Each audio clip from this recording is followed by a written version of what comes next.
Então vamos à leitura da palavra. Livro do Gênesis, capítulo 11, o versículo 6 diz assim: E o Senhor disse: Eis que o povo é um, e todos têm a mesma língua. E isso é o que começam a fazer. E agora não haverá mais restrição para tudo o que eles intentarem fazer. Até aqui. Vamos orar. Senhor, obrigado por tua palavra. Eu oro em nome de Jesus nessa manhã, pedindo pela minha vida, pedindo pela vida dos meus irmãos, pedindo que o Senhor venha com o teu poder edificando a tua igreja, que nós possamos ter sabedoria vinda de ti, que possamos, Senhor, ser fortalecidos nessa manhã pelo ensino da tua palavra, e que o Senhor venha nos dar entendimento para aplicarmos essa palavra de maneira prática. Senhor, vem com o teu poder, em nome de Jesus. Amém. Amém. Amém, irmãos? Amém. Nós estamos estudando o advento da Torre de Babel, e dentro dele, veja, é um texto único da Bíblia. Tem ensinos muito importantes, mas qual é o principal que eu quero destacar? Primeiro ponto: os seres humanos vivem a sua vida.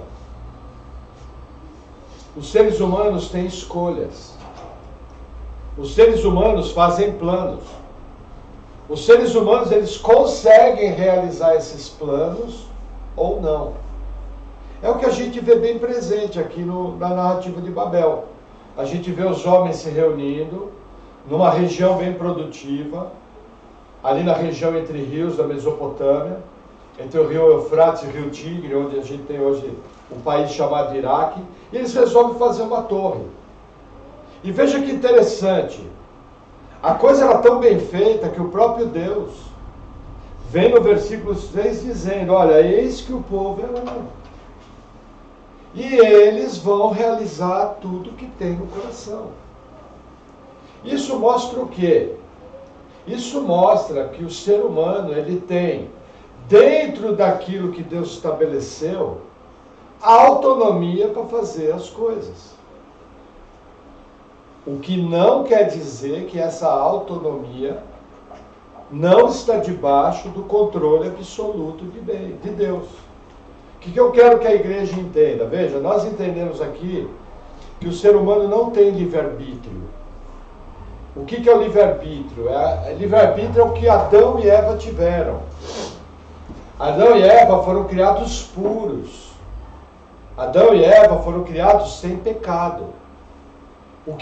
Por exemplo, Lúcifer foi criado sem pecado. Foi criado puro. Por que eles tiveram livre-arbítrio? Porque a eles foi possível agir e fazer uma escolha contrária à sua natureza santa. Quando Adão e Eva pecaram, eles foram exatamente contra a natureza com a qual eles foram criados. Lúcifer era perfeito. Quando a gente vê a descrição de Lúcifer no capítulo 28 do livro de Ezequiel, a gente vê que talvez ele foi entre os anjos, os principados e as potestades, o ser criado de maior beleza. Criado puro, até que a narrativa fala o seguinte: até que no dia foi encontrada iniquidade em ti. Essa capacidade de agir contrária à natureza, a gente dá o nome de livre-arbítrio. Só que o que acontece? Quando o pecado entrou na humanidade, o ser humano perdeu a capacidade de livre-arbítrio. Por quê? Porque nós estamos debaixo da semente do pecado. Nós vemos isso diariamente na nossa vida. Veja, o crente não quer pecar.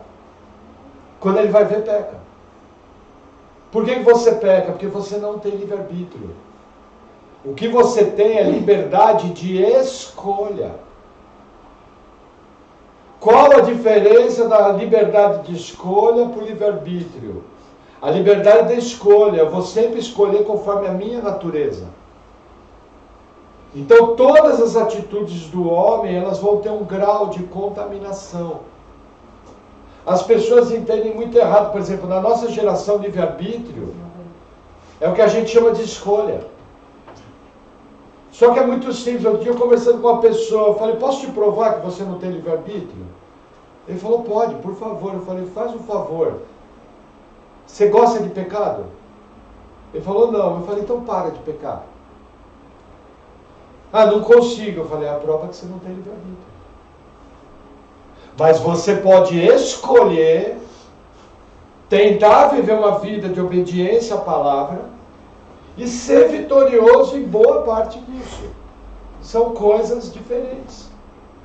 Na narrativa da Torre de Babel, a gente vê claramente, os homens fizeram escolhas. Deus deu autonomia para que eles fizessem aquilo. Lembra que eu expliquei na quarta-feira? A vontade moral de Deus e a vontade de decretos, a vontade histórica. Qual foi a ordem, a vontade moral de Deus com a humanidade? Vai, sede fecundos e povoai a terra. O que os homens fizeram? Dentro da sua liberdade de escolha, escolheram se ajuntar num lugar, fazer uma construção ligada à adoração espiritual e tornar o nome deles célebres.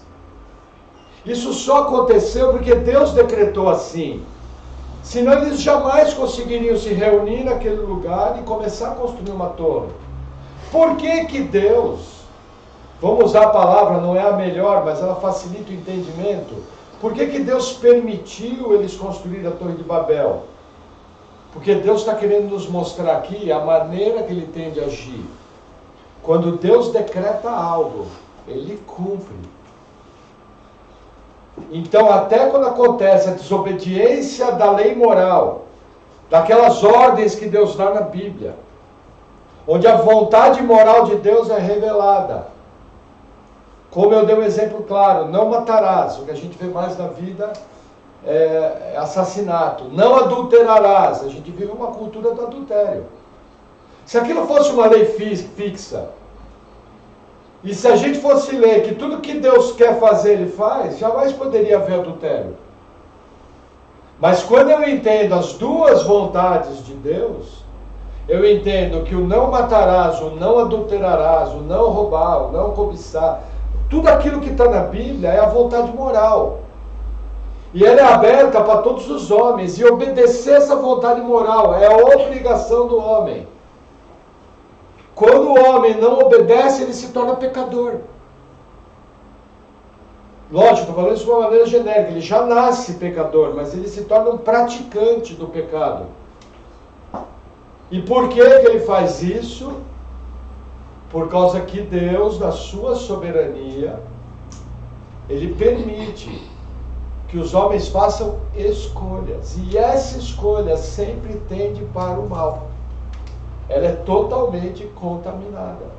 A gente vê no caso da Torre de Babel bem claro, inclusive Deus fala o seguinte, olha, eles são um só. Eles vão realizar tudo o que eles pretenderam. E aí vem a questão, no versículo 7. Diz assim, eia, desçamos e confundamos ali a sua língua, para que não entenda um a língua do outro. Assim o Senhor os espalhou dali sobre a face de toda a terra, e cessaram de edificar a cidade. Olha que interessante. Deus respeitou a escolha deles. Deus autorizou eles se reunirem. Deus autorizou eles começarem a obra. Deus permitiu eles fazerem o projeto. Deus inclusive confirma que eles iam realizar o que eles planejaram. Eles iam concluir. Mas a pergunta é, Deus respeitou a liberdade de escolha deles? Não. Claramente Deus desce, confunde a língua e espalha ele sobre a terra. Aí o que a geração, em geral, a igreja brasileira pensa assim, mas isso foi na antiga aliança. Na antiga aliança, Deus não permitia as pessoas fazerem escolha, mas agora nós estamos na nova aliança.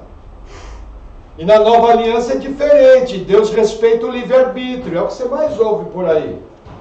O que eu quero fazer nessa manhã? Eu quero fazer uma pequena dinâmica, onde nós vamos estudar de maneira prática essa questão de Deus respeitar as escolhas do homem e de Deus autorizar que o homem seja rebelde a ele. Pela Bíblia, qual que é o limite disso? Pela Bíblia, o que isso tem a ver com salvação? O que eu quero fazer? Eu quero provar nessa manhã para você que a sua salvação foi obra exclusiva de Deus.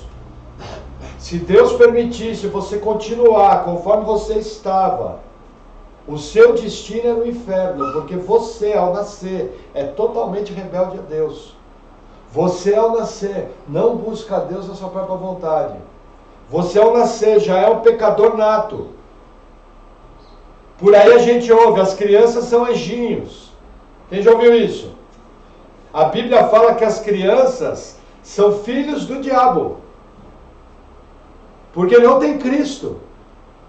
A Bíblia fala que eles são miseráveis pecadores, necessitados da glória de Deus, da graça de Deus. Aquela coisinha mais fofa, o bebê loiro. Primeira vez que ela teve entendimento que o Moisés desrespeitou, ela tacou a mão na fuça. Ou foi da Bruna a primeira vez, não sei quem foi. Aí eu pergunto, a Bruna ensinava a criança a tacar a mão na fuça? Não. Por que a criança taca a mão na fuça? Porque ela é pecadora. Ela precisa tanto de Jesus como nós. Agora, a diferença das crianças é que a gente entende que se ela morrer no tempo da inocência, é quase que uma unanimidade entre os teólogos, aquela criança vai partir salva. Mas não dá para você saber exatamente qual é o tempo da inocência. Por exemplo, eu lembro de pecado meu com 5 anos de idade. Eu entendo que se com 5 anos de idade eu tivesse morrido, eu ia para o inferno. Porque eu sabia claramente que eu estava pecando. E eu fiz porque eu quis. 5 anos. Talvez você seja que nem eu. Você vai lembrar qual foi a primeira vez que você mentiu para o seu pai e para sua mãe.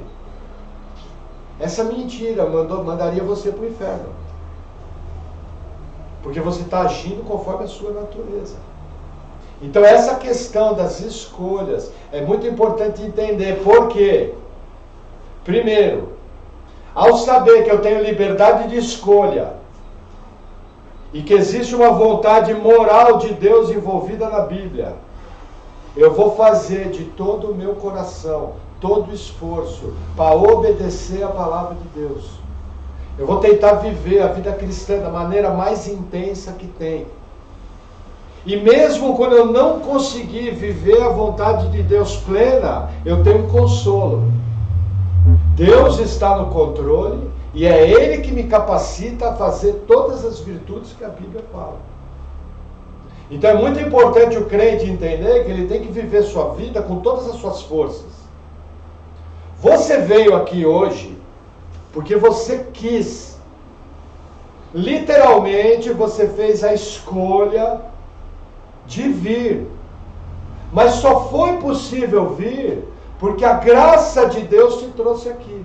O poder é dele. Quem trouxe foi Deus.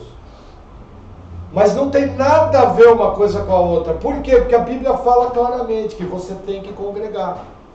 Qual é o seu papel como cristão? Obedecer a Bíblia e congregar.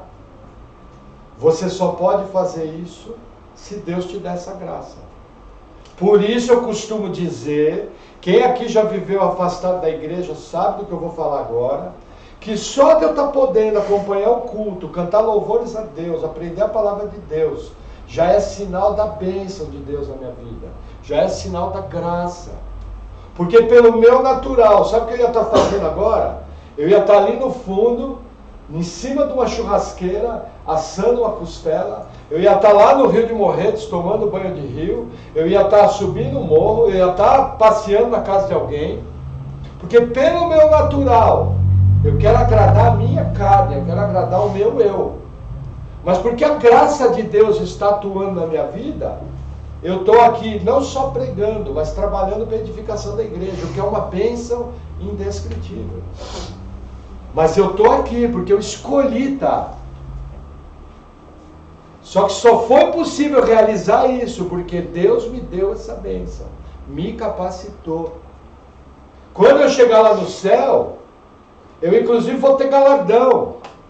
Jesus vai entrar e falar, entra no gozo do seu Senhor, eu vou ter galardão, mas eu vou falar, mas Senhor, foi a tua graça. Foi o Senhor que me fez viver a vida cristã, foi o Senhor que me salvou. Aí Jesus vai olhar para minha cara e falou, não filho, mas eu fiz assim mesmo, eu sei que fui eu. Mas eu sou um Deus bom, eu sou um Deus que galardoador daqueles que me buscam, então entra no gozo do seu Senhor.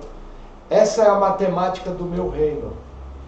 Você só fez porque eu capacitei, mas além disso eu quero te premiar, porque eu sou bom. Aí você vai falar, Senhor, não entendi, mas já que o Senhor está falando, manda quem pode, obedece quem tem juízo. Então vamos para alguns textos da Bíblia. Vamos abrir primeiro, livro de Atos dos Apóstolos, capítulo 9. Nós vamos deixar de lado o texto de Gênesis. Eu escolhi alguns textos aqui. Atos dos Apóstolos, capítulo 9.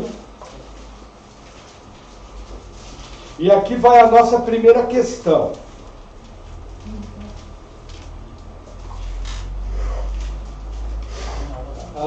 Se no Novo Testamento existe livre-arbítrio, como as igrejas defendem, algumas igrejas. Porque o irmão que é versado na Escritura, olha que interessante, o irmão que é versado na Escritura, mesmo que ele for arminiano, não for calvinista, ele entende a depravação total do homem. E ele entende que o homem só pode fazer alguma coisa para Deus se Deus capacitar. É uma unanimidade em quem é versado nas Escrituras. Quem faz aquela teologia do eu acho, teologia do eu acho cabe qualquer coisa. Teologia do eu acho, eu boto a Itália aqui dentro, que nem motor de Fiat, tem Itália lá dentro. Entendeu? Mas quem é bíblico, até os queridos irmãos arminianos concordam que o homem está debaixo de depravação total. E que o homem só pode crer pela ação de Deus. Se Deus não vier abrir os olhos, não vai ser salvo. Isso é uma coisa muito legal, porque é uma unanimidade da igreja. Por isso que a gente insiste. Existe o debate teológico entre arminianos e calvinistas. Quem é o responsável pela nossa salvação? Existe, mas são nossos irmãos. Vão passar no céu todo mundo junto. Entendeu? São óculos teológicos diferentes. Mas o texto de Atos 9, versículo 1 diz assim: E Saulo, respirando ainda ameaças e mortes contra os discípulos do Senhor, dirigiu-se ao sumo sacerdote. Eu pergunto, esse Saulo aqui os irmãos sabem, é Paulo, o maior escritor do Novo Testamento, que escreveu 13 dos 27 livros. O que esse Saulo tinha acabado de fazer? Ele tinha acabado de segurar as roupas de quem estava apedrejando Estevão, o primeiro mártir da fé. Inclusive ele concordou que Estevão fosse assassinado por apedrejamento, fora de Jerusalém. Após isso, ele começou a entrar nas casas em Jerusalém e levar as famílias de cristãos presos e obrigar eles a blasfemarem o nome do Senhor. Senão seriam mortos ou presos. Esse é São Paulo, nosso irmão querido, cúmplice de assassinato. Concorda que quem concorda com assassinato precisa atirar a pedra? Quem dá voto pelo assassinato precisa atirar a pedra?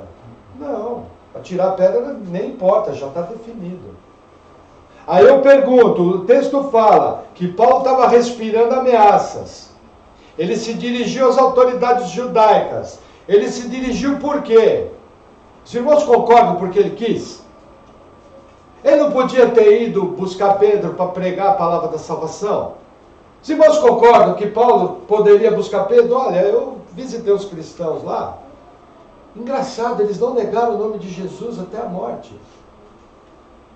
Pô, eu queria saber por que vocês não negam o nome de Jesus até a morte. Vocês concordam que ele tinha essa capacidade, mesmo estando debaixo de depravação total? Vocês concordam que todas as pessoas que vocês convidam para vir para a igreja teriam a capacidade natural de responder ao seu convite e vir ouvir um culto? Concordam? Lógico que tem a capacidade. Alguém está amarrado? Não. Todo mundo que eu chamei é livre. O cara pode chegar e vir. O problema é que ele nasce rebelde a Deus. Só vai ser possível ele vir se Deus agir. E aí o que Saulo faz? Ele procura as autoridades ainda respirando ódio contra a igreja. E no versículo 2 diz assim: e pediu-lhe cartas para Damasco, para as sinagogas, a fim de que, se encontrasse alguns nesse caminho, quer homens, quer mulheres, os conduzisse presos a Jerusalém. Conduzir preso para quê? Para ser julgado pelo Sinédrio. Alguns para receber até, talvez eles iam tentar a pena de morte, junto ao governo romano. Alguns, todos esses aqui perdiam emprego, perdiam propriedade, eram separados das famílias. O Sinédrio tinha essa autoridade de prender. Por quê? Pedro e João foram presos mais de uma vez. Então o Sinédrio não tinha autoridade de matar, embora eles apedrejaram Estevão e o governador romano não deu um pio. Tenta lembrar a história. Quem trabalhou para a condenação de Jesus? Pôncio Pilatos, foi omisso. Lembra que nós falamos disso quarta-feira? E Estevão, ele morreu apedrejado, a autoridade romana não deu um pio. Era a mesma coisa que a gente levar aqui, nós vamos levar o irmão Leandro, lá para frente da prefeitura de Pinhais, a delegacia. E amarrar o irmão Leandro e falar, agora nós vamos matar você fuzilado. O delegado V não fez nada.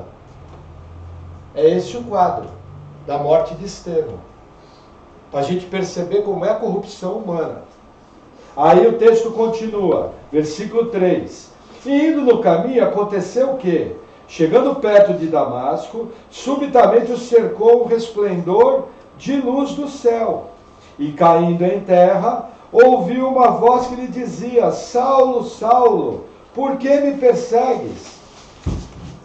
Versículo 5, ele disse, quem é, Senhor? E disse o Senhor, eu sou Jesus, a quem tu persegues.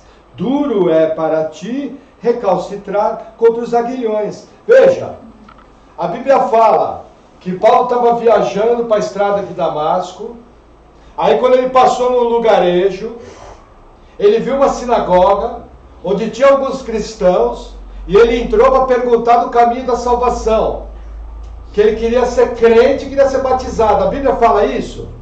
Não, a Bíblia fala que ele estava cavalgando para ir prender crente. Só que aí o que acontece? Deus intervém no natural. E ele tem uma visão, uma grande luz, inclusive ouve a voz do céu.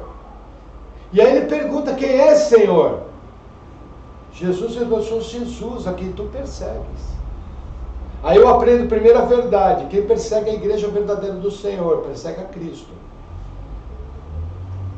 Segunda verdade, Deus tem toda a autoridade, todo o poder de intervir na vida natural, quantas vezes Ele quiser, da maneira que Ele bem entender. Ele faz o que Ele quer, Ele é Deus. E aí olha que interessante, versículo 6, e ele tremendo e atônito disse, Senhor, que queres que eu faça? E disse-lhe o Senhor, levanta-te, entra na cidade, e lá será dito o que convém fazer. O que vai acontecer aqui? Ele vai para a casa do discípulo, aí ele entra em jejum por 3 dias, aí ele está numa casa, numa rua chamada Rua Direita, aí um discípulo chamado Ananias é visitado pelo Senhor, e é mandado que Ananias vá lá e pregue a salvação para Paulo. Imediatamente Paulo é salvo, as escamas caem dos olhos, ele volta a enxergar, imediatamente ele se torna pregador do Evangelho. Eu pergunto, vendo a narrativa desse texto, Paulo teve livre-arbítrio para ser salvo? Paulo teve capacidade? Foi dado escolha a Paulo? Sabe o que a Bíblia fala? Nós vamos ver mais à frente. Paulo foi escolhido desde o ventre, não tinha outra alternativa. Você não vê Deus falando, olha Paulo, é bom você parar com isso. Ó, aconselho-te que te arrependas e seja salvo. Não. Deus veio e arrebentou com tudo. Deus veio e derrubou Paulo do cavalo. Botou Paulo cego. Paulo não teve escolha. Foi salvo instantaneamente. A frase seguinte, ele já chama Jesus de Senhor. Olha aí na sua Bíblia, Senhor está com S maiúsculo. Vamos ver lá, quer ver? Ó? Quer ver? Ó, versículo 6. E ele, tremendo e atônito, disse: Senhor, com S maiúsculo. Primeira frase.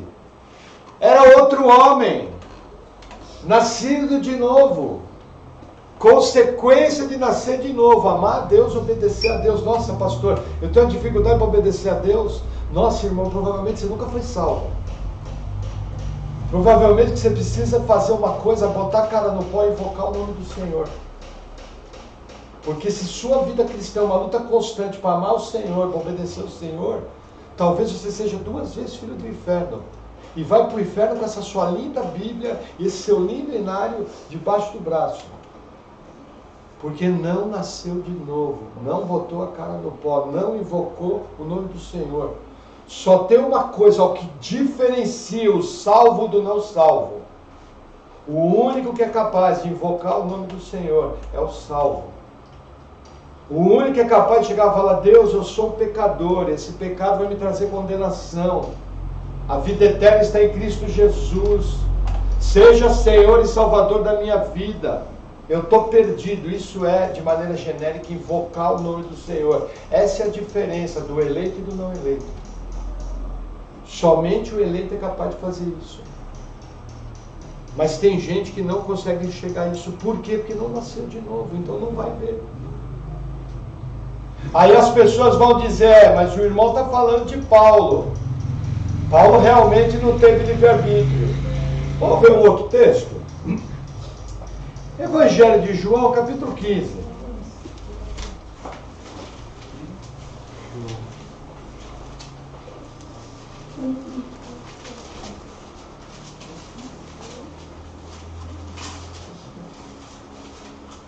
Ó,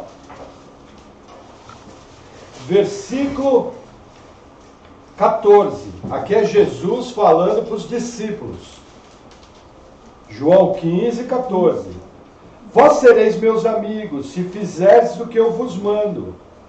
Já vos não chamarei servos, porque o servo não sabe o que faz o seu senhor. Mas tenho-vos chamado amigos, porque tudo quanto ouvi de meu Pai vos tenho feito conhecer. Olha o 16 o que fala. Não me escolheste vós a mim, mas eu vos escolhi a vós, e vos nomeei, para que vades e deis fruto, e o vosso fruto permaneça, a fim de que tudo quanto em meu nome pedires ao Pai, eu vou conceda. Quem são esses homens? Os apóstolos. Eu pergunto, os apóstolos tiveram livre-arbítrio? Não, Pedro estava pescando. Se eu não me engano, André e seu irmão estavam com a roupa de baixo, só pescando. Gente, aqueles homens, inclusive, eram o que a gente pode chamar hoje de microempresário. Porque as famílias deles tinham barco pesqueiro. Eles largaram o futuro seguro para seguir um estranho que eles nunca viram. Jesus era um estranho para eles. Quando Jesus se aproximou, eles sequer foram ver alguma pregação de Jesus, alguma coisa. Levi, que é Mateus, estava trabalhando. Jesus olhou e falou: vem e segue-me. Levi jogou fora toda a grana. Tudo que ele tinha como cobrador de impostos, e seguiu Jesus. Sem capacidade de escolher. Aí os irmãos vão falar: mas o pastor está falando só de pessoas que tinham ministério. Até uma boa argumentação, não é? Eu até vou falar uma opinião pessoal minha. Eu não uso esse texto de João para falar sobre essa questão até de salvação. Eu entendo que o melhor entendimento desse texto é um chamado ministerial. Opinião minha. Tem gente que difere. Mas é um texto que mostra que eles não tiveram livre-arbítrio. Isso é igual para todo mundo. É apenas uma opinião pessoal minha, que o contexto do texto é de ministério. Entendeu? Mas não tiveram livre-arbítrio. Mas você quer ver que interessante? Vamos para os textos comuns da Bíblia. Vamos abrir, agora vamos começar a nossa viagem. Evangelho de Mateus, capítulo 11.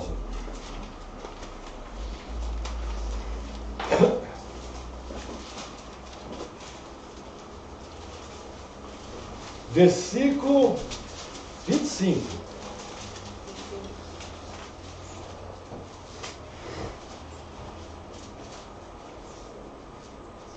Diz assim. Para vir em Marcos não tinha nada a ver. Coitado do pastor. Olhem para o seu pastor. Não, o único cara que consegue abrir o texto errado que ele mesmo falou. Só por Deus mesmo. Mateus 11, 25. Palavra de Jesus. Só uma pergunta. Carlinhos, esse texto do 25 em diante está em vermelho na sua Bíblia, né? Por quê? Porque são palavras do próprio Jesus Cristo. O que Jesus fala? Naquele tempo, respondendo Jesus disse: graças te dou, ó Pai, Senhor do céu e da terra, que ocultaste essas coisas aos sábios e entendidos, e as revelaste aos pequeninos. Sim, ó Pai, porque assim te aprouve. O que Jesus está falando aqui? Deus, eu te dou graça, porque essas verdades sobre a salvação, o Senhor não revelou aos ricos, mas o Senhor revelou aos pequeninos. Por quê? Porque foi da sua vontade. O que as pessoas vão falar? Porque Deus sabia que eles não iam crer. Já ouviu esse argumento? Só que não tem isso aqui no texto da minha Bíblia. Tem alguma frase aqui que Deus sabia que não ia crer? Tem na sua Bíblia? Erasmo, tem na sua Bíblia aí? Você que tem uma versão diferente, Humberto, tem na sua Bíblia? Não. Não. Eu pergunto, você apostaria todas as suas fichas em algo que não tem na Bíblia? Eu não apostaria. Gente, a verdade é uma só. Deus se revela a quem Ele quer, a hora que Ele quer, da maneira que Ele quer. Isso explica as moças que me desculpem, como uma encrenca de duas pernas, como eu e você, como miseráveis pecadores como eu e você, talvez os piores, foram salvos pela graça de Deus. Porque Deus veio um dia, interviu na sua vida e foi da vontade dEle, para a honra e glória do nome dEle, que Ele escolheu te salvar. Ponto final. Ah, mas o pastor está exagerando. Vamos continuar o texto um pouquinho mais. Versículo 27. Olha o que Jesus fala. Todas as coisas me foram entregues por meu Pai. E ninguém conhece o Filho, senão o Pai. E ninguém conhece o Pai, senão o Filho. E aquele a quem o Filho quiser revelar. Dorme com essa. Sabe o que Jesus está falando aqui? Que ninguém conhece o Filho, senão o Pai, Deus Pai Todo-Poderoso. E que ninguém conhece Deus Pai Todo-Poderoso, senão o Filho, Jesus Cristo. E aí tem uma vírgula no final do versículo, olha o que fala. E aquele, eu e você, a quem o Filho o quis revelar. Por que que Deus foi revelado a você? Porque Ele quis. Ah, pastor, não sei porquê, eu também não. Mas posso te dizer que foi para a honra e glória de Deus Pai Todo-Poderoso. Vocês percebem que o texto... Você percebe que os seus olhos estão lendo? E aí, como eu não costumo parar de falar, tem crente que fica fazendo conta, você vai vir para a igreja, você vai ler a Bíblia, você vai orar. Você entendeu a mensagem, irmão? Entendi. Você entendeu que foi Deus que salvou? Entendi. Você entendeu que se não fosse Deus, você ia para o inferno? Entendi. E aí, quarta-feira, pastor, sabe? Puxa. Aí o cara vem falar em segurança de salvação.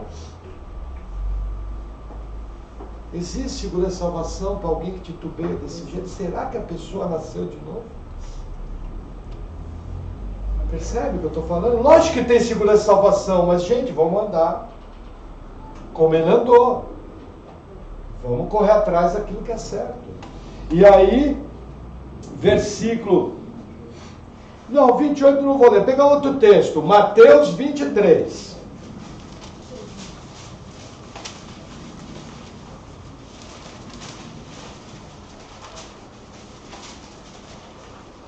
Versículo 29. Olha que interessante.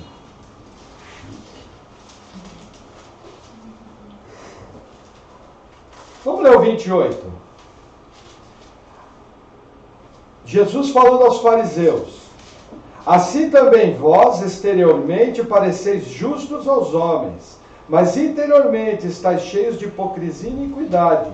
Ai de vós, escribas e fariseus, hipócritas, pois que edificais os sepulcros dos profetas e adornais os monumentos dos justos, e dizeis: se existíssemos no tempo de nossos pais, nunca vos associaríamos com eles para derramar o sangue dos profetas. Ponto. Vamos fazer uma pausa. Qual é o tema aqui? Os fariseus fizeram monumentos aos profetas. E eles diziam o seguinte: se a gente tivesse vivido, por exemplo, eu estou falando agora, no tempo do profeta Isaías, que foi cerrado ao meio, nós não teríamos cerrado Isaías ao meio. É isso que eles estão dizendo. Os fariseus se achavam justos. Eles se achavam homens dignos, homens piedosos. Mas o que Jesus fala? Olha, vocês estão cheios de hipocrisia, iniquidade. Jesus chama ele de sepulcro caiado, que é túmulo pintado, túmulo reformado. É isso que Jesus fala. Mas olha que interessante, versículo 31. Assim vós mesmos testificais que sois filhos dos que mataram os profetas. Enchei vós, pois, a medida de vossos pais, serpentes, raça de víboras, como escapareis da condenação do inferno? Portanto, eis que eu vos envio profetas, sábios, escribas. A um deles matareis e crucificareis, a outros deles açoitareis nas vossas sinagogas, e os perseguireis de cidade em cidade. 35, vamos fazer uma pausa no 34. O que Jesus está falando? Ao vocês falarem que não agiram dessa forma, vocês estão condenando os seus antepassados, dizendo que eles são culpados por matar os profetas. Só que é o seguinte, vocês são uma raça de víboras, porque eu mando para vocês profetas, eu mando servos, eu mando santos. A uns vocês matam e crucificam, a outros vocês apedrejam na sinagoga. Vocês são rebeldes, vocês são serpente. E aí o que acontece? Versículo 35. Para que sobre vós caia todo o sangue justo, que foi derramado sobre a terra, desde o sangue de Abel o justo até o sangue de Zacarias, filho de Baraquias, que matastes entre o santuário e o altar. Esse Zacarias aqui não é o profeta Zacarias. É o Zacarias, filho do sacerdote Joiada. Foi morto entre o altar e o pórtico. Tá? Depois um dia eu explico melhor a história dele. Ao 36. Em verdade vos digo que todas essas coisas vão vir sobre essa geração. O que Jesus está falando? Aqui ele está em torno do ano 30 depois de Cristo. Que no ano 70, Jerusalém ia cair na mão dos romanos, ia ser toda destruída e queimada a fogo, e os judeus retirados da cidade, como consequência do juízo de Deus, como consequência da rebeldia. Foi fato.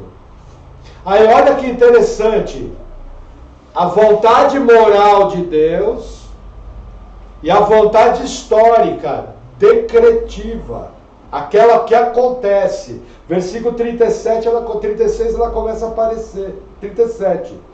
Jesus falando: Jerusalém, Jerusalém, que mata os profetas e apedrejas os que te são enviados. Quantas vezes quis eu ajuntar os teus filhos, como a galinha ajunta os seus pintos debaixo das asas, e tu não o quiseste. Eu pergunto, todas as vezes que Deus mandou profeta, os profetas falaram da parte de Deus? Sim. Eles falaram coisas de Deus? Sim. Eles mandaram o povo obedecer a Deus? Sim. O povo obedeceu? Não, porque fez escolha. Isso torna o homem responsável. Uma coisa é a vontade de Deus, moral, de que todos os homens se arrependam, de que todos os homens sejam salvos, de que todos os homens se voltem a Ele. A Bíblia é clara, que ninguém mate, ninguém roube, ninguém adultere. ninguém tenha ídolo, ninguém pratique feitiçaria. Essa vontade é mostrada em toda a Bíblia com letra desse tamanho aqui. Mas é a vontade moral. O ser humano corrompido age que nem esses caras.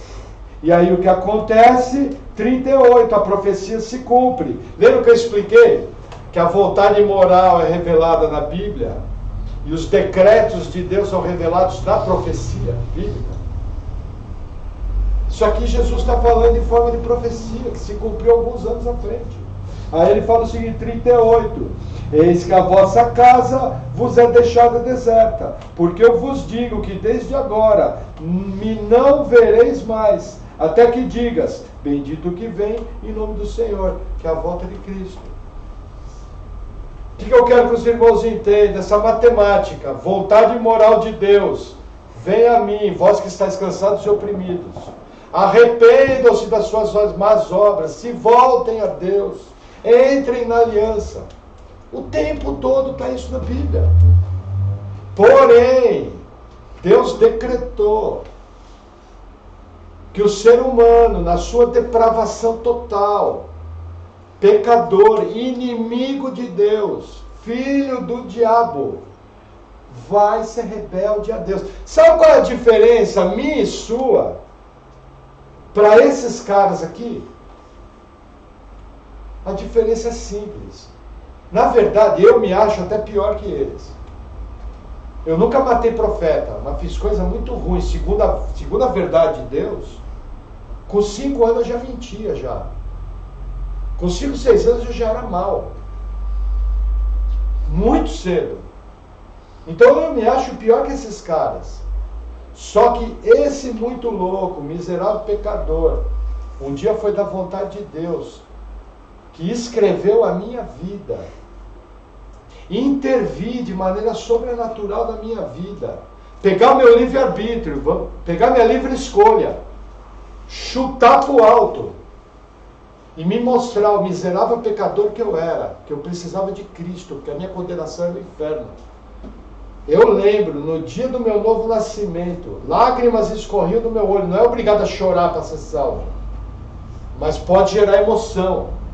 Porque eu entendi que eu estava condenado, eu entendi que eu era maloqueiro, eu entendi que eu era inimigo de Deus.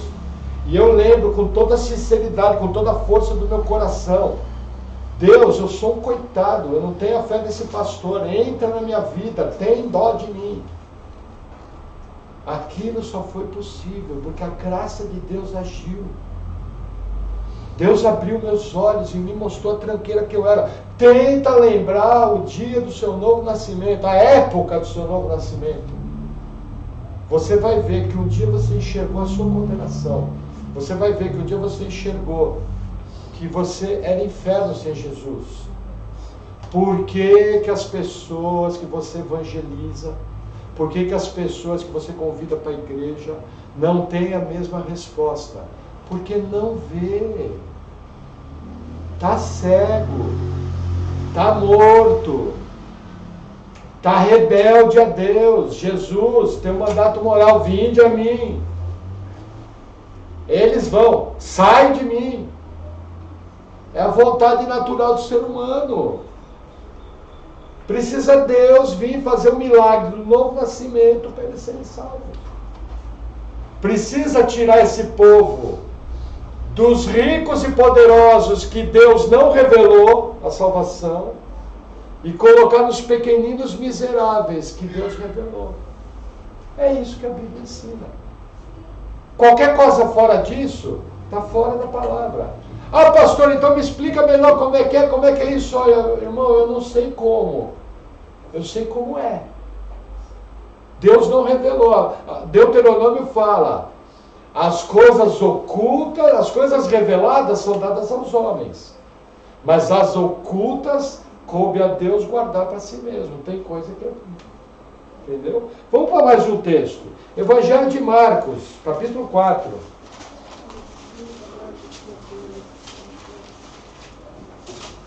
Talvez, eu imagino que alguns estão ouvindo isso pela primeira vez. Você nunca enxergou por esse prisma. Não fica assustado. Quando eu também não tinha enxergado por esse prisma, eu tomei um susto. Porque as letras saltavam da minha Bíblia. Falei, nossa, foi Deus. Agora entendi. Fui dormir maloqueiro, acordei crente. Né? Eu era auxiliar do João. Né, Carlinhos? Era maloqueirada Futebol Clube. Vamos lá. Marcos 4, versículo 9. Gente, falar uma coisa para você. Se você acha que você cheirava muito bem antes de ser salvo, faz um exercício na sua casa. Compara a sua vida, tudo que você pensava, tudo que você fazia com a verdade da Bíblia. Aí depois de fazer isso bem comparado, vamos ver quem foi que te salvou ou não. Só compara. Vamos fazer o seguinte, deixa eu pisar no seu dedão do pé com a minha bota aqui. Você tira o tênis, lá na saída eu vou tacar o pé, olhando para o seu olho. Agora que você é salvo, imagina antes. E vou deixar um martelinho do lado assim. Ah, se pisa no meu, eu dou no seu dedo. Tum. Depois oro por cura. Vamos lá. Marcos 4, versículo 9. Ó. Olha o que Jesus fala. E disse-lhe, quem tem ouvidos para ouvir, ouça. Quem já ouviu esse versículo?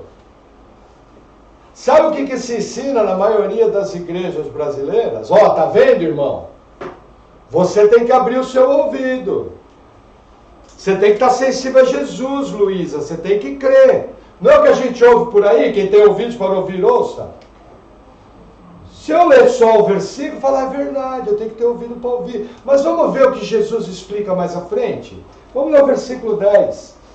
E quando se achou só, os que estavam junto com ele, com os 12, interrogaram acerca da parábola. Versículo 11. E disse-lhes, a vós, falando para os discípulos e quem estava junto, vos é dado saber os mistérios do reino de Deus, vírgula, mas aos que estão de fora, por essas coisas se dizem, por parábolas. Ao 12 que fala, para que vendo, vejam e não percebam, e ouvindo, ouçam e não entendam, ponto e vírgula, para que não se convertam e lhes sejam perdoados os pecados. Até aqui. Concorda que eu acabei de derrubar quem tem ouvidos para ouvir, ouça? Jesus não concorda com essa ideia das igrejas. Porque quem dá o ouvido para ouvir é Cristo. A encrenca de duas pernas, está vivendo sua vida egoísta, inimigo de Deus e rebeldia, até que Jesus vem e abre os meus ouvidos. O dele não. O meu. É o que o texto está dizendo aqui. Não tem mais nada escrito no texto. Tem mais alguma coisa na sua Bíblia do que eu li? Ou está igual? Está bem parecido. Percebe que Jesus derruba, que eu tenho que ter ouvido para ouvir? Jesus vem com uma outra proposta. Olha, você só pode ouvir se Deus der. Você só é capaz de ouvir se Deus abrir o ouvido. Gente, quando eu entendi esse versículo, eu queria jogar a Bíblia na parede. Por quê? Porque eu fui talvez um dos maiores inimigos dessas verdades. Só que me esbofeteava a cara. Eu falava, não. Jesus morreu por todos. A salvação pode ser dada a todos. Qualquer um é capaz de crer. Aí começaram a esfregar esses versículos na minha cara. E vocês acompanharam esse processo. Muitos aqui acompanharam. E acompanharam junto, que esfregava na sua cara também. Ficava horrorizado. Mas aí você é obrigado a ceder o que a Escritura fala. Eu pergunto, nesse caso aqui, tem liberdade de escolha? Não. Olha que interessante. Para resistir, ser rebelde a Deus e desobedecer à vontade moral, vamos arredondar de uma maneira para desobedecer os 10 mandamentos, todo mundo tem capacidade de desobedecer, porque age conforme sua natureza. Agora, para ouvir a palavra da salvação, não tem livre escolha. Deus vem, dá uma marretada na sua cabeça e enfia o novo nascimento. Aí levanta Carlinho com a testa brilhando, a encrenca de duas pernas foi salva. Aí os caras falam, nossa, está diferente? Lógico que está diferente. Era um miserável pecador rebelde a Deus, agora é nova criatura em Cristo. Como não vai estar diferente? Aí vem o cara, Pastor, converti. Nossa, que bom, inclusive minhas 3 amantes converteram também. Pastor, agora nós estamos fazendo uma festinha, para escolher uma palavra leve, uma festinha evangélica. Vamos tudo para o céu. Cara, acorda, você é 2 vezes filho do inferno. Os caras vêm falar, nossa, nasci em Cristo, a vida não mudou nada. Como? A nova criatura não pode ser igual à velha. Tem que ter diferença. Vamos para mais um texto. Evangelho de Lucas, capítulo 10. Nos chocam essas verdades.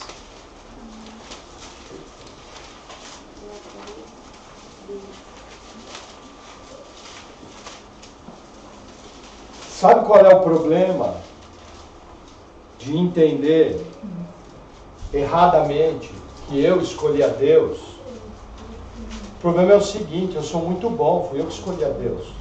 Aquele ímpio lá fora, o Marcola, que foi transferido essa semana passada aí, parece, eu sou melhor que o Marcola, porque eu crio. O Fernandinho Beiramar, eu sou melhor que ele, porque eu crio. Quando eu chegar lá no juízo final, que abrir os seus livros, Deus vai falar, você foi salvo porque o sangue de Jesus cobre o seu pecado. Ele não. Eu vou falar, a verdade mesmo, Deus, mas eu criei, hein? Melhor que ele, hein? Ele não creu, eu criei. Já chego de peitão estufado. Agora, quando você entende a verdade bíblica, você vai chegar lá pianinho. Agradecido a Deus, Senhor, obrigado, porque, perto de mim o Marcola até que era santo. Na verdade, eu tinha que ser o Marcola e ele tinha que ser eu. Percebe? Por isso que eu não admito crente servir a Deus com reserva. O pastor está pedindo demais. Não admito isso. Me choca. Porque quando eu entendo que foi Deus que me salvou, só me resta ter uma atitude. Servir a Ele com todo amor, com toda força, com toda intensidade, com todo o meu coração, com toda a responsabilidade que isso invoca. Ele me salvou. Meu destino era igual de Judas, era igual desses caras. Era igual de Hitler. Percebe? A teologia leva a uma prática. E na nossa geração é tudo cheio de pudor com Deus. Nossa, para pecar antes de ser salvo, pecava com uma velocidade absurda. Para servir a Deus tem que fazer uma força. Você vai falar, meu Deus, não pode. É coisa errada. Vamos para a nossa leitura, Lucas 10, 21. Diz assim. Ai, Deus. Naquela mesma hora se alegrou Jesus em espírito e disse: graças te dou, ó Pai, Senhor do céu e da terra, que revelaste e salvaste essas coisas aos sábios e inteligentes, e as escondeste das criancinhas. Assim é, ó Pai, porque assim te aprouve. Amém? Não, amém? Por que não, amém? Eu li alguma coisa errada? Acho que Está escrito na sua Bíblia aí, escondeste estas coisas dos sábios e inteligentes e revelaste às criancinhas. É isso que está escrito na sua Bíblia? Eu pergunto, quem escondeu? O diabo? Aí no texto está, o diabo escondeu? Quem escondeu, gente, segundo o que você acabou de ler? Pode falar em boca cheia. Deus. Quem revelou? Deus. Percebe? Não, agora é o que é pior. Qual a primeira frase que Jesus fala? Não, naquela mesma hora, se alegrou Jesus em espírito. Sabe o que Jesus está alegre? Gente, está no texto. Ele está alegre porque Deus escondeu a salvação dos sábios e inteligentes. Está escrito isso aí na sua Bíblia? Jesus está alegre na sua Bíblia, João? E ainda está alegre no espírito, está jubilou. Está na sua Bíblia aí, Luísa? Me ajuda. Ô Humberto, está na sua Bíblia que Jesus se alegrou? Exultou. Exultou, mais ainda, exultou jubiloso. Exultou pelo quê? Se alegrou pelo quê? Porque Deus não revelou a salvação aos sábios e inteligentes. Esse evangelho é diferente do que está sendo pregado aí fora. Mas a minha Bíblia diz isso. Sua Bíblia diz isso, Luciana? Está falando que Jesus se alegrou? Percebe? Por quê, gente? Coube a Deus, na sua soberania, salvar uns e condenar outros.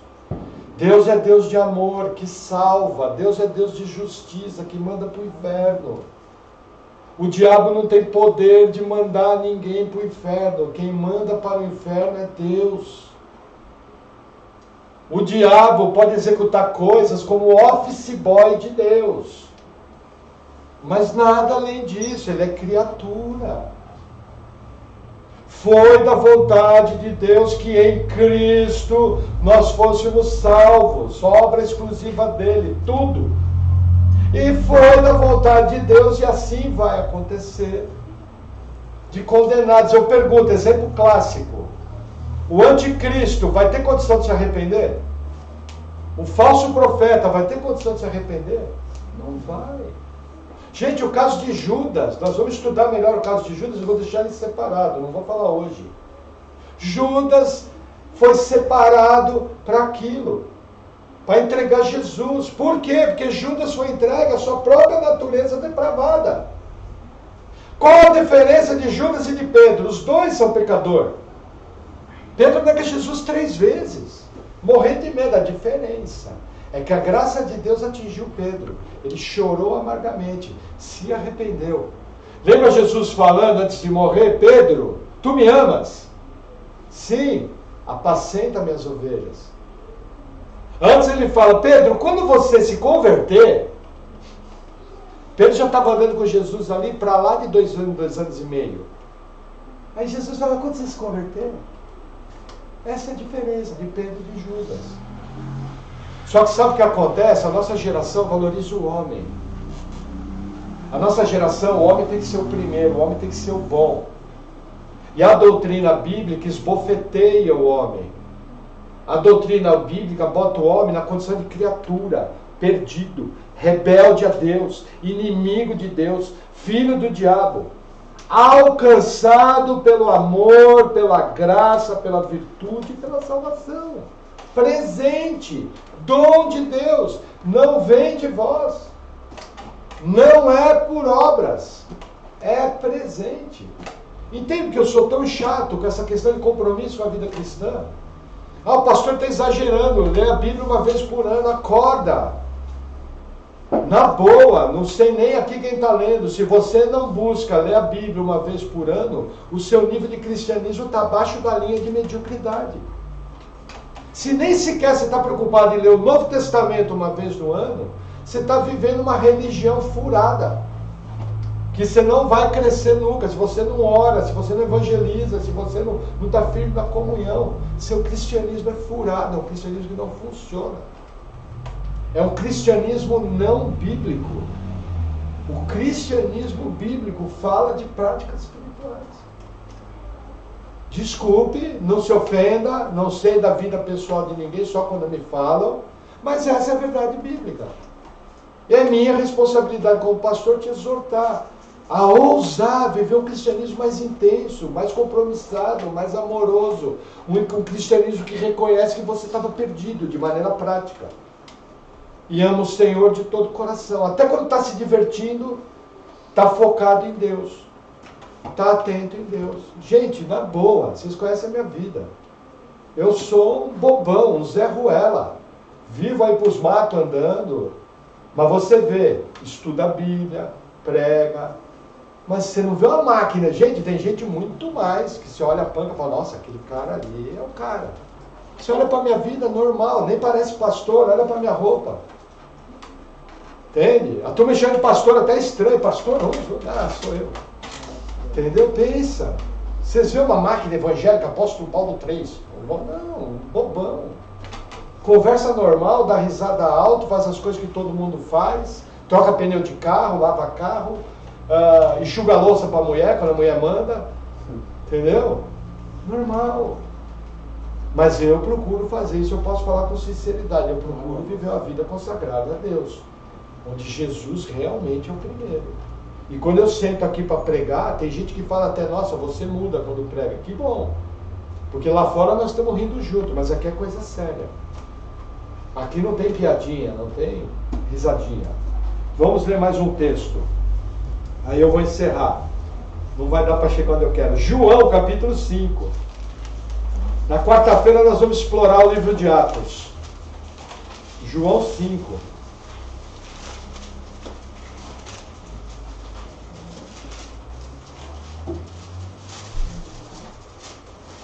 Versículo 37. Esse texto aqui eu já usei na palavra sobre eleição, esses dois textos que eu vou ler. Diz assim: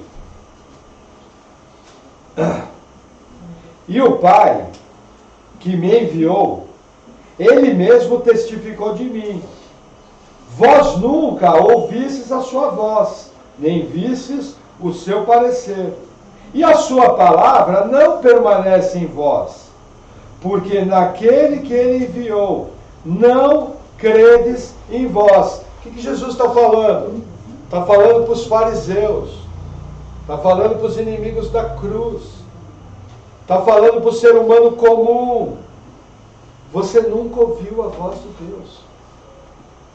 Você está perdido. Parafraseando o que Jesus está falando aqui. A palavra não permanece. Você já percebeu que você conversa com a pessoa? Ó, nós somos pecadores. Ela fala, é verdade. Não, por que eu sou pecador? Você já mentiu? Já.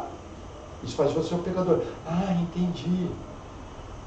Você sabia que esse pecado te condena ao inferno pro resto da vida? Nossa, ó, está aqui na Bíblia. Aí você leu o trecho. Você entendeu? Entendi. E aí, vamos se arrepender desse pecado? Sinceramente entregar a vida para Jesus? Vamos. Aí é capaz até da pessoa orar. Só que 10 minutos depois esqueceu tudo. Um dia depois, tudo passou. E a pessoa continua vivendo a mesma vida pecadora. Por quê? Porque a palavra de Deus não permanece no que nasceu de novo. Porque ele está rebelde a Deus. Ele ouve, ele até entende, mas ele não crê com o coração, com o homem interior. Porque se ele cresce, a primeira resposta natural era se arrepender. Aí entra os argumentos. Por exemplo, já teve gente que eu preguei o evangelho, a pessoa era mariólatra. E eu cheguei para a pessoa ali aquele texto que Jesus falou para Maria, falou, o que tem contigo, mulher? Ela está entendendo, ó, Maria é uma irmã, é só isso. Passou uns 2 dias, a pessoa veio para minha cara e falou, lembra aquela conversa nossa? Lembro, sabe o que eu acho? Acho que Jesus foi muito mal educado com a mãe dele. O Deus Santo, Santo, Santo. Não entendeu nada. Só que na hora que eu estava falando, está quase chorando na minha frente. A pessoa teve essa ousadia de chamar o Deus Todo-Poderoso, Criador do Universo, de mal educado. Sabe por que ela fez isso? A natureza dela, ela é cidadã de Babel. Tem 2 cidades na Bíblia. Nós vamos explorar esse assunto. Uma é Babel, vai até o Apocalipse. A outra é a Nova Jerusalém, que também vai até o Apocalipse. Uma é povo de Deus, salvo. Outra, infelizmente, são filhos do diabo, condenados ao inferno, ao lago de fogo. Só tem esses 2, não tem terceira cidade, não tem meio termo. Vamos ler mais um texto. Espera aí que eu acho que eu esqueci de alguma coisa nesse texto. Eu li 37. Vamos lá. Ó, que interessante, 39, isso que eu queria ler. Examinai as Escrituras, porque vós cuidais ter nela a vida eterna, e são elas que de mim testificam. O que Jesus fala, olha, vocês examinam aquela Escritura, vocês acham que a Escritura tem a palavra da salvação. Se você chega para qualquer pessoa e pergunta o que é a Bíblia, ele vai falar a palavra de Deus. A maioria das pessoas no Brasil, 98% crê que a Bíblia é a palavra de Deus. Mas olha o fenômeno que acontece, 40, e não quereis vir a mim, para terdes vida. qual é a condição natural do ser humano. Por mais que ele olhe, por mais que ele busque, por mais que ele queira ter uma religião, por mais que ele considere um livro santo, ele não quer vir a Deus. Jesus fala claramente para os bíblias da época: olha, vocês pesquisam a Escritura, porque vocês sabem que tem a palavra da vida eterna, mas essa Escritura de vocês testifica de mim. Mas sabe qual é o problema? O problema é que você não quer vir a mim. O que eu aprendo com esse texto? Aquilo que eu já falei, a condição natural do ser humano. Ó, palavras do Senhor Jesus: mesmo que alguém ressuscite dos mortos e pregue o Evangelho, Jesus ensina que eles não vão crer. Evangelho de Lucas, capítulo 16. Se alguém levantar dos mortos e pregar o Evangelho, eles não vão crer. É o que Jesus falou em Lucas 16. Por que não vai crer? Porque a condição do ser humano natural é não querer vir a Deus. Para ser salvo, o que Deus tem que fazer? Ele tem que agir com a graça na sua vida de uma maneira tal que ele vai quebrar a sua vontade. Ele vai chutar sua vontade para o vinagre. E ele vai te convencer, pelo ministério do Espírito Santo e pela pregação do Evangelho, ele vai te convencer do pecado, da justiça e do juízo. E ao nascer de novo você é salvo. Se Deus não quebrar isso, a condição do ser humano é de não querer vir a Deus. Entenda, quando você está lidando com o incrédulo, você está lidando com uma pessoa nessa condição. Ela não quer. Ela não quer. Quando a graça começa a agir dentro de um processo de Deus, ela é irresistível. Deus efetivamente vem e salva. Tira o homem dessa condição de rebeldia. Não pense que você era bonzinho, João. Foi Deus que quebrou sua vontade. Se você perguntar para qualquer crente, até que pensa numa linha teológica diferente, você perguntar para o vô Antônio, que é um homem de Deus que eu respeito: vô, quem salvou o senhor? Ele vai falar: lógico que foi Deus. Mas como é que foi? Não, estava perdido, foi Deus. Todo mundo sabe disso. Todo mundo sabe disso. Pode crer na teologia que for, todo crente nascido de novo vai falar de boca cheia: foi Deus que me salvou. Se Deus não agisse, eu não seria salvo. Aí você vai ver a vida do cara. O cara é consagrado, vai para a igreja, ora, lê a Bíblia, jejua, evangeliza, ora pelos outros, tenta trazer a presença de Deus para sua casa, traz a sua família para a igreja. Quando o marido está desanimado, empurra o marido para Deus, não para o barranco. Sempre tem uma palavrinha com os filhos. Quando tem uma luta, ora junto, explica: ó, filha, você entendeu? É coisa natural. Por quê? Porque quando a graça de Deus age na nossa vida, ela é irresistível, ela é poderosa, ela é completa. Porque aquele que começou a boa obra há de terminá-la em Cristo Jesus. Amém? Vamos orar. Quarta-feira a gente continua.